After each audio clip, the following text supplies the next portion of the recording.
Biswanath daffodil অ্যাসোসিয়েশনের ১৩ বছর পূর্তি উদযাপন ও নতুন কমিটি গঠনের লক্ষ্যে ব্রিকলেনের স্থানীয় মনসুন রেস্টুরেন্টে এক আলোচনা সভার আয়োজন করা হয়েছে।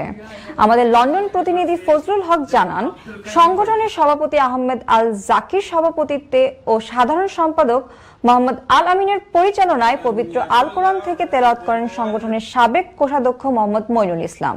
এতে প্রধান অতিথি হিসেবে উপস্থিত ছিলেন লন্ডন বারা অফ টাওয়ার হ্যামলেটসের ডেপুটি মেয়র সিরাজুল ইসলাম। বিশেষ অতিথি হিসেবে উপস্থিত ছিলেন বিশিষ্ট সমাজসেবক শামস উদ্দিন তালুকদার শামস ও আবুল কয়েস। সাবেক সহ সাংগঠনিক সম্পাদক আফসার আলীর স্বাগত বক্তব্যের মাধ্যমে শুরু হওয়া সভায় অন্যান্যর মাঝে বক্তব্য রাখেন কেন্দ্রীয় কমিটির সাবেক সাংগঠনিক সম্পাদক মোহাম্মদ রাজেক আহমেদ, মোহাম্মদ মনিরুজ্জামান জুনেদ ও মোহাম্মদ আব্দুল কাইয়ুম সহ আরো অনেকে। আগত অতিথিবৃন্দের উপস্থিতিতে সংগঠনের ইউকে শাখার ২৪ সদস্য বিশিষ্ট নতুন কমিটি ঘোষণা করা হয়। সংগঠনের সদস্যদের সর্বসম্মতিক্রমে আহমদ আল জাকির প্রেসিডেন্ট ও মোহাম্মদ আল আমিন জেনারেল সেক্রেটারি হিসেবে পুনর্নির্বাচিত হন।